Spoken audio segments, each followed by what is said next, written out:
生きた人間に寄生する恐怖のハエ。ヒトヒフバエと呼ばれる中南米に生息する1.5センチから1.8センチほどのハエは人間の皮膚の中に産卵します。名前を漢字にするとヒトヒフバエと書きます。産卵されると約45日から90日間かけてゆっくり成長していき、ウジ虫が皮膚の下を動き回るようになります。とても気持ち悪いですね。治療しなければ感染症を起こして死亡することもあります。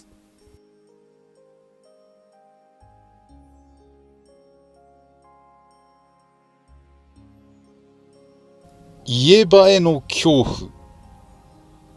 100以上の重篤な症状を引き起こす菌やウイルスを保有しております。そして約 90% が人間の生活圏内に生息しています。この家バエの目なんですけれども、6000個のレンズを持っており、視野が広く、動くのも正確に捉えます。人間の動きはスローモーションのように見えています。ハエが素早く逃げられるのはこの目のおかげなのです。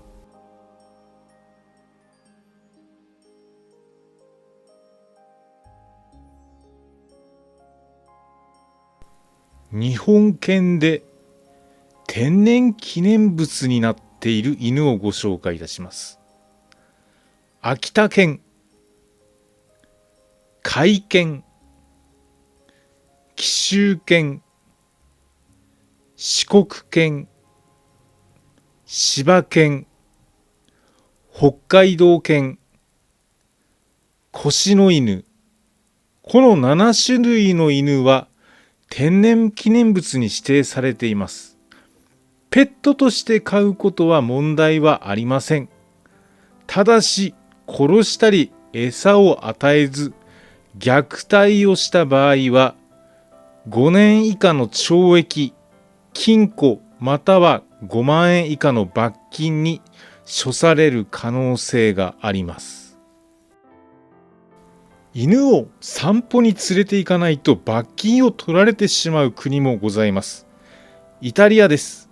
イタリアでは犬を1日に3回散歩に連れて行かないと罰金を取られてしまいます。罰金は約6万円です。高いです。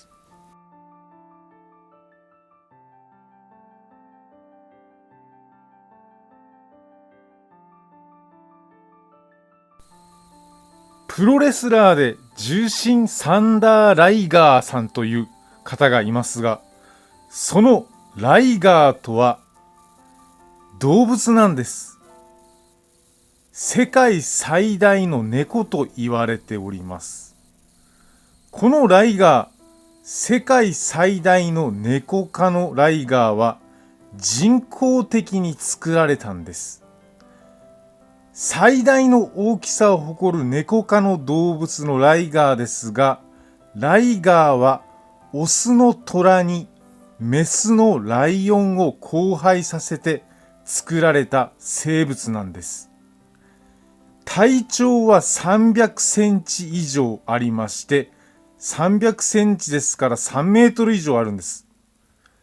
体重は300キロから600キロもあります。トラやライオンと比べても巨大に成長します。そのくらいでかい猫科の動物がライガーなんです。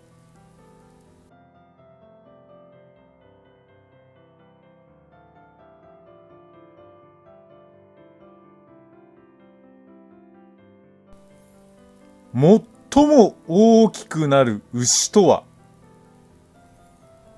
イタリアのトスカーナ地方に生息しているキアニーナと呼ばれる種類の牛は一番大きくなる牛です。白色の毛をしておりまして、体長は2メートルにもなります。体重は1700キロにまで成長いたします。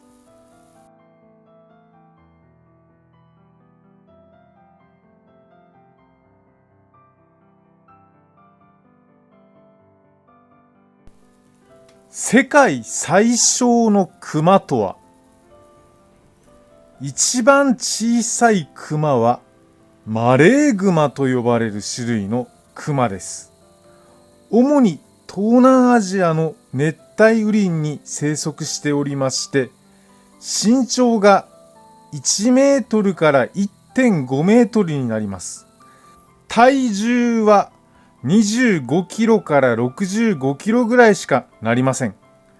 目と口周り、胸の一部が白く、あとは黒い毛で覆われています。一見しますと、犬に見えるぐらい小さな小型のクマなんです。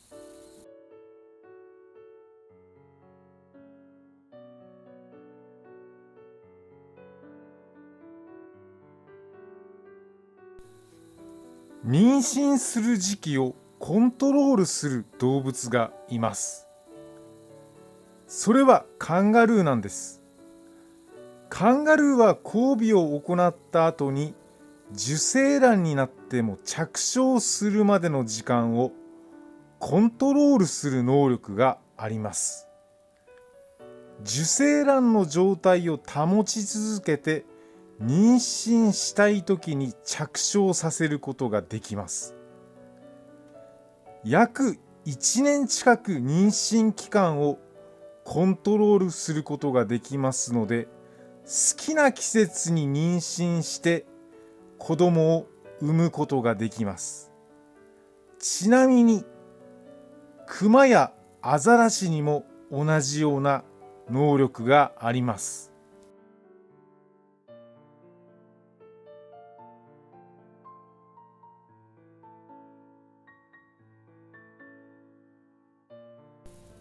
コアラが木につかまっている理由です。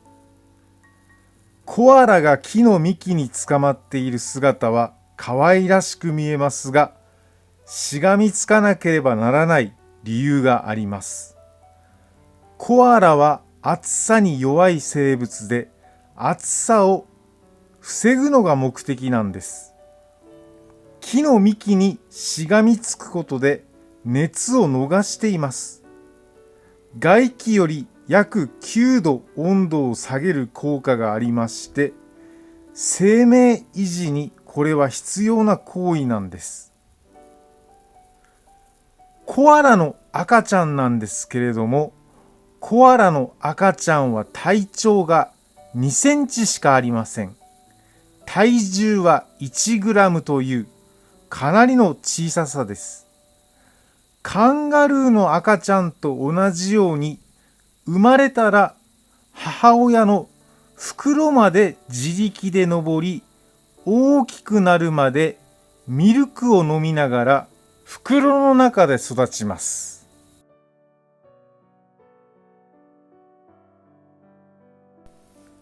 ゾウさんのうんちの量です。ゾウは1日になんと約50キロもの糞をします。1日に餌を200キロ以上も食べるので、当然ですけども、出るのも大量なんです。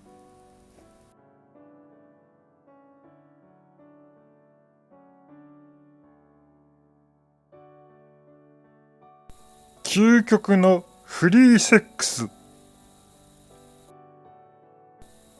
アフリカ・コンゴの熱帯雨林に生息しているボノボはとても知能が高く、穏やかで平和主義と言われています。その理由はフリーセックスにあります。ボノボはオス、メス、関係なく、挨拶代わりに性行動を行います。セックスをします。挨拶や食べ物をもらったら、性行動、かなりオープンに行われております。暴力ではなく、愛でコミュニケーションをとり、問題を解決していきます。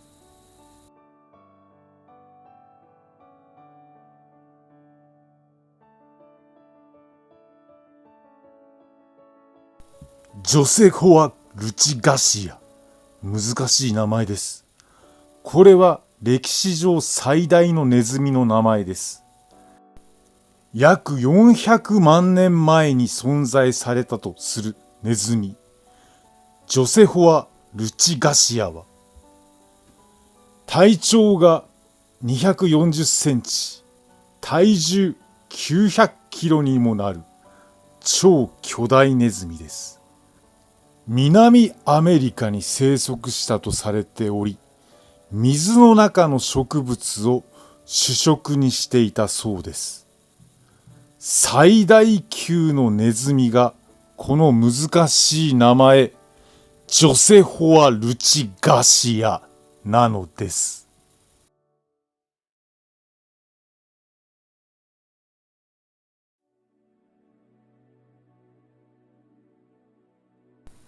世界で最小の鳥、一番小さい鳥をご存知でしょうか。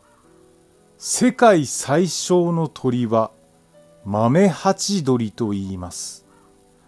ハチドリの中でも特に小さく、全長は4センチ、体重は 1.5 グラムしかありません。1秒間に50回から80回の羽を動かして空中に浮かび、花の蜜を吸います。なんと1日に1000回以上蜜を吸わなければ消費カロリーを補うことができません。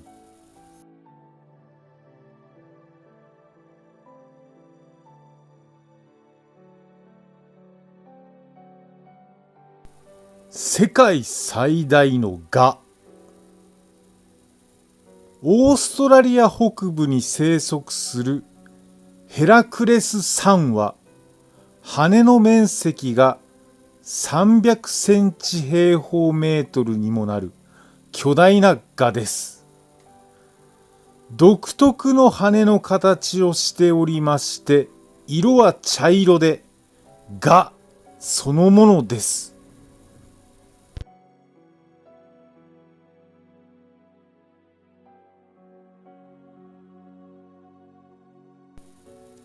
ダンゴムシの曲がる方向とは、ダンゴムシは本能的に右、左、右、左、右、左、右、左と交互に曲がる習性を持っています。交換線転向反応と呼ばれる習性で、約 85% で交互に曲がっていきます。これは同じ場所をぐるぐると回り続けないように本能的に行っております。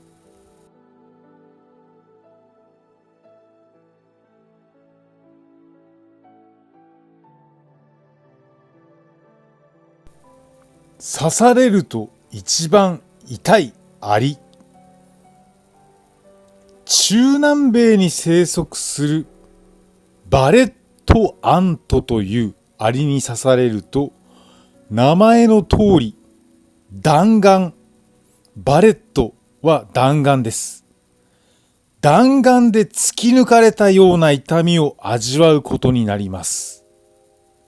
バレットアント、弾丸ですね。刺されると痛いアリとして知られておりまして、痛みはこれ24時間以上続きます。一見すると普通のアリのように見えますが、集団で襲われると痛みでショック死してしまいます。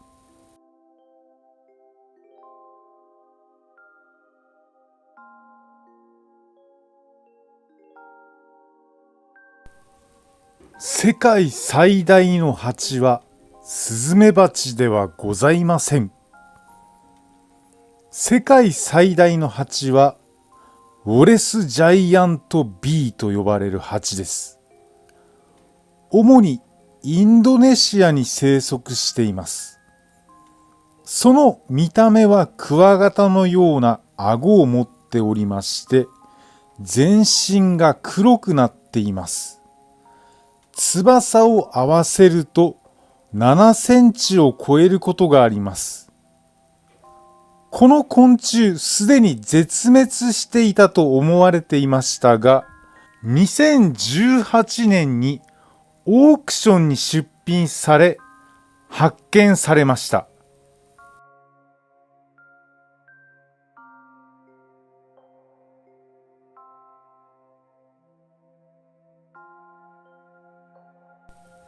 コールドスリーブの鍵を握る昆虫。マウンテンストーンウェタというバッタのような昆虫は、ニュージーランドの南アルプスに生息しています。この昆虫は完全に凍ったとしても、解凍すると何事もなかったかのように動き出せます。冬の間は凍った状態です。そして春に目覚めます。マウンテンストーンウェタは細胞内の氷の形成を塞ぐタンパク質を持っており、凍らせても細胞を傷つけることがありません。このタンパク質がコールドスリーブの鍵となるのではないかと研究をされております。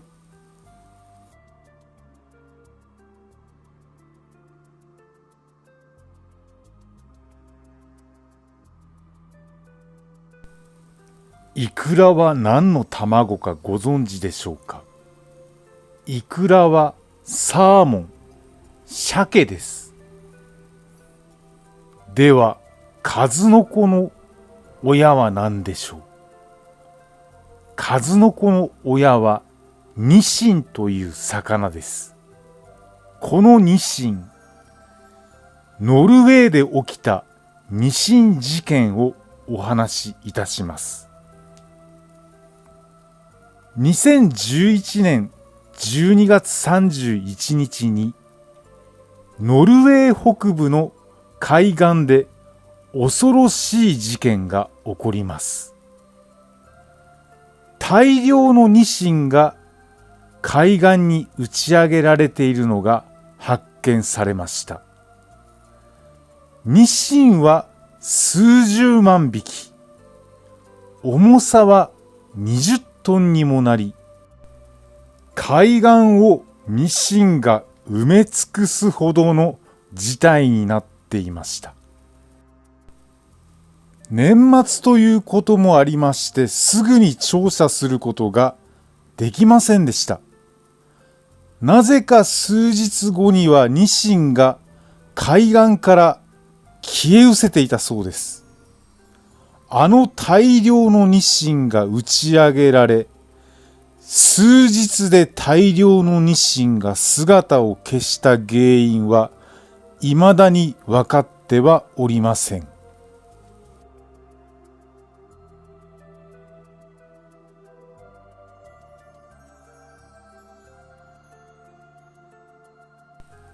メダカの別名。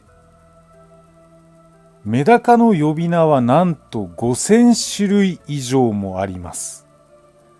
1980年に出版されたメダカの方言という本にその呼び名が記述されております。メダカだけでなくアイゴ、ウルメ、ウギョコなど5000種類も呼び名があるんです。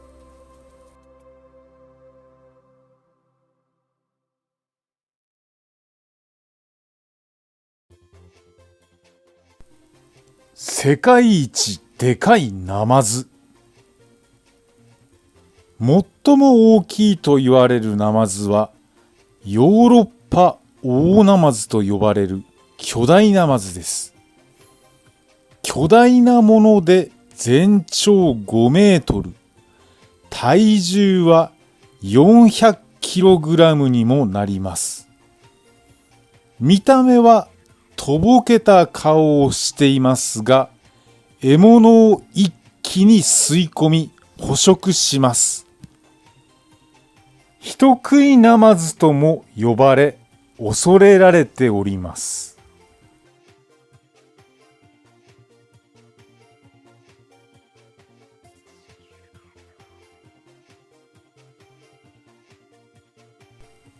世界一でかい淡水魚。世界一でかい淡水魚はプラークラベーンと呼ばれるエイです。東南アジアに生息しており、体長5メートル、体重600キロにもなります。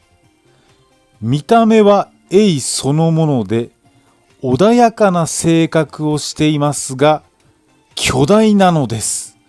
何しろでかいです。尾っぽには毒針を持っていますので近づいてはいけません。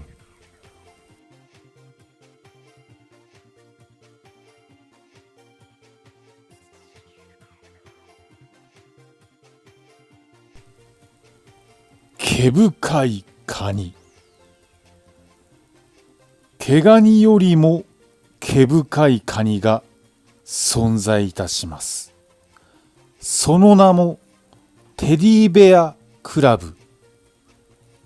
体長4センチの小さなカニです。テディベア。ぬいぐるみのようにかわいいですね。このカニ小さい上に毛深く食用には適しておりません。日本でも相模湾に生息しています。カニというよりも毛の塊です。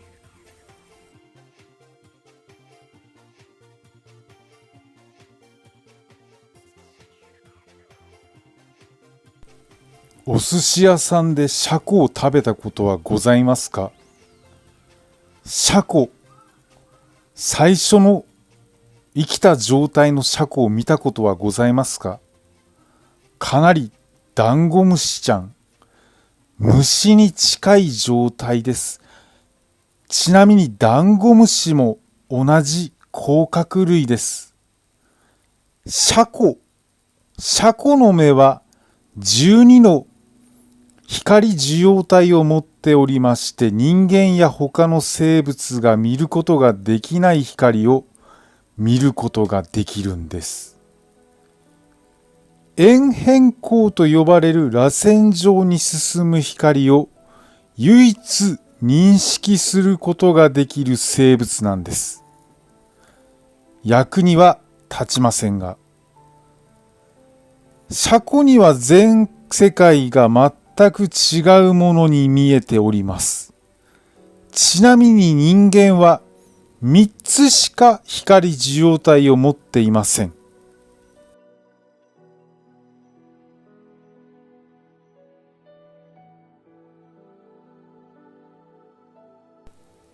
ノーミスバーン、ノーミスバーンって狭間寛平ちゃんがやっておりますが、ノーミスバーンって言ったら普通は人間は脳は再生はいたしません。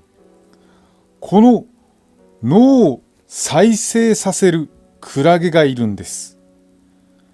クラゲの特定の種類は脳が損傷しても再生することが可能なんです。カブトクラゲという種類は実験では4回も脳の再生に成功したそうです。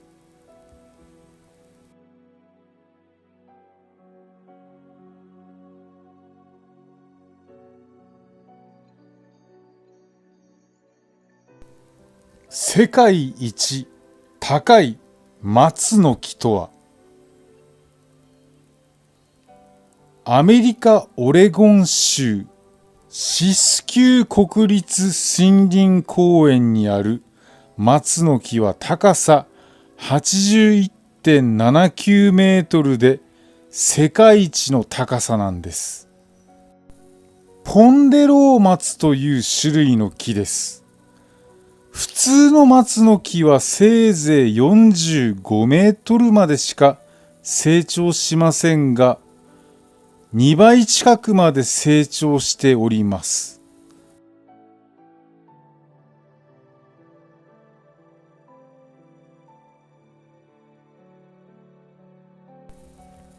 人食いバクテリア。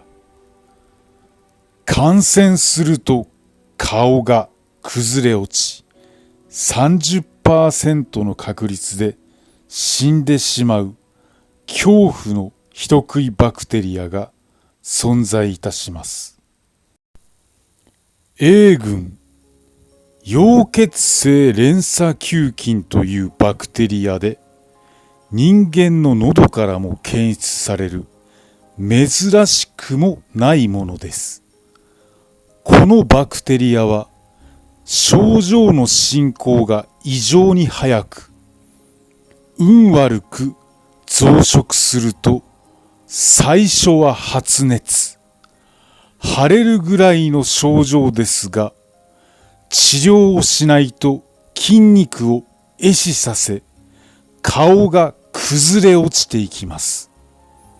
発症した場合、30% の確率で死にます。運よく生き残っても、崩れた筋肉は元には戻りません。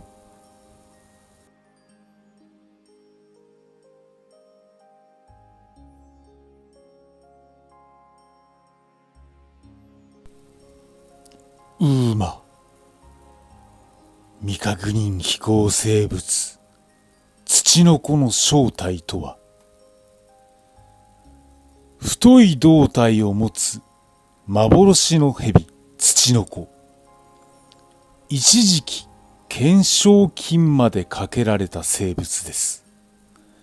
その正体はアオタダトカゲという手足の短いトカゲという説があります。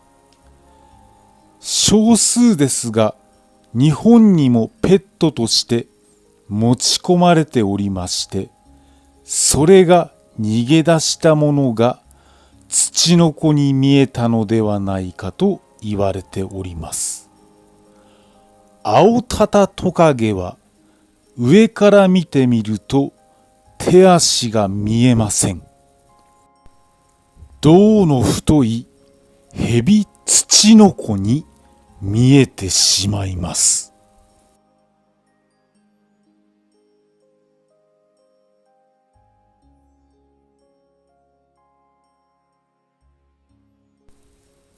未確認生物チパカプラ。チパカプラの正体。ヤギの血を吸うとされる化け物チュパカプラが発見されたいうことで、一時期話題になりました。その正体は、なんと皮膚の病気にかかった状態のコヨーテでした。毛が抜け落ち、皮膚のシワによってチュパカブラの謎の生物のように見えてしまったようなんです。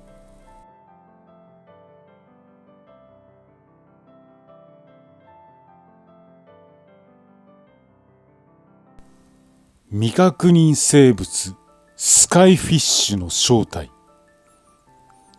1990年代に撮影された謎の飛行物体スカイフィッシュは棒に羽のような物体が複数生えた外見をしており、肉眼では見つけることができない生物です。これ、正体はただのハエです。当時のカメラでは高速で動くハエはスカイフィッシュのような姿で映り込んでしまいます。動画や写真の中にだけ存在する謎生物です。というか、ただの機械的な不具合なだけなんです。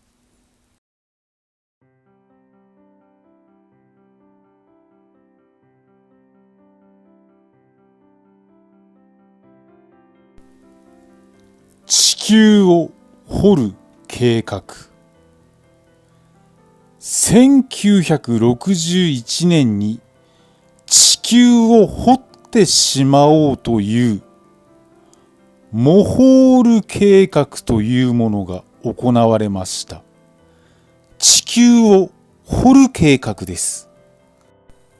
つぎ込まれたお金は5億ドル。掘る場所は海底でした。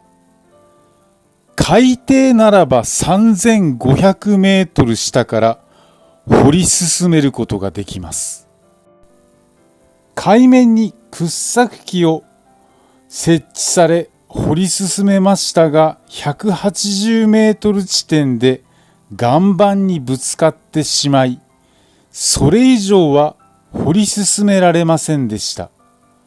新しい掘削機や技術を導入し続けましたが、結局掘ることはできずに、1966年にこの地球を掘る計画は中止されました。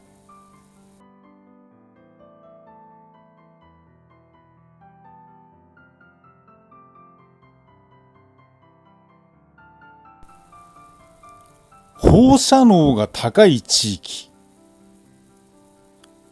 キルギス共和国にあるマイルスという約2万3000人が生活している町は、ウランの採掘で有名な場所です。旧ソビエト連邦時代にウランが採掘され、放射能が溢れ出ています。立地的に土砂崩れや洪水が起こりやすいので、かなり危険な地域です。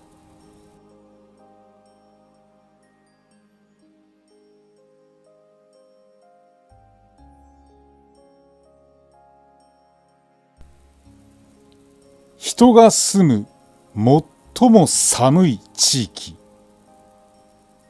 それはロシアのモスクワの東にあるオイミャコンという村です。最低気温はマイナス 72.2 度を記憶したこともありますが、500人もの人が住んでいます。準備をちゃんとしておかなければ簡単に命を落とす場所です。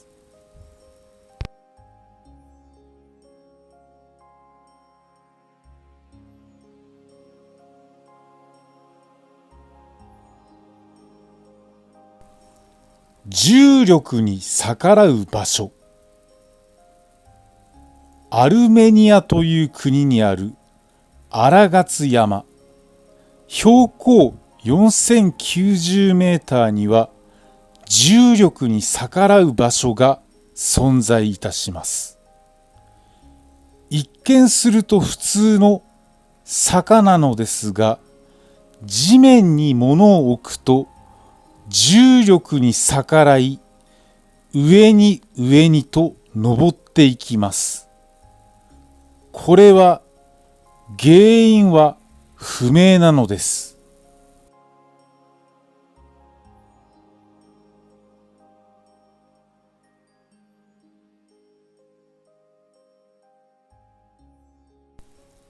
チリという国をご存知でしょうか。チリは細長いんです。チリが細長い理由です。チリは南アフリカ大陸に存在している比較的新しい国です。チリビールなどでも有名ですね。スペインから独立して1818年に誕生しました。チリが細長い国土になってしまったのかというと、アンデス山脈が関係しています。独立当初はアンデス山脈西の海側のごく一部の領土しか持っていませんでしたが、海岸側にあった小さな国が一つになっていき、アンデス山脈に従って細長い国になっていきました。アンデス山脈が防壁になった結果、あの形になりました。チリビール美味しいですね。唐辛子が入っております。あれを飲むと、ベータエンドルフィンという物質が頭の中から放出されまして、ランナーズハイと同じ状態になります。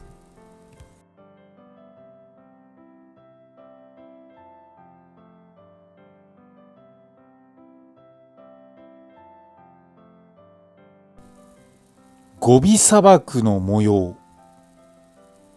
ゴビ砂漠には上空から見ると謎の網目のような模様が存在いたします。Google Earth などでも簡単に確認できます。北緯40度27分、東経93度23分が何のために作られた模様なのかは分かってはおりません。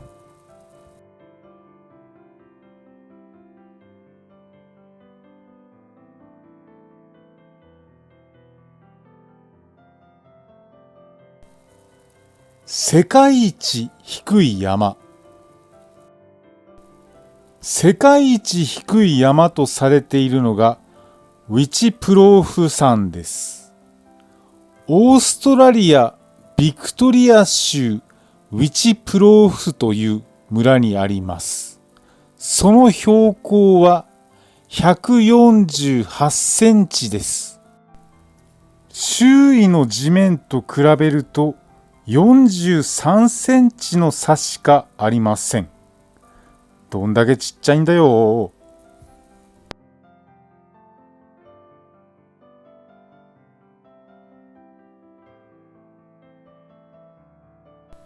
タイムトラベルは現実的には不可能。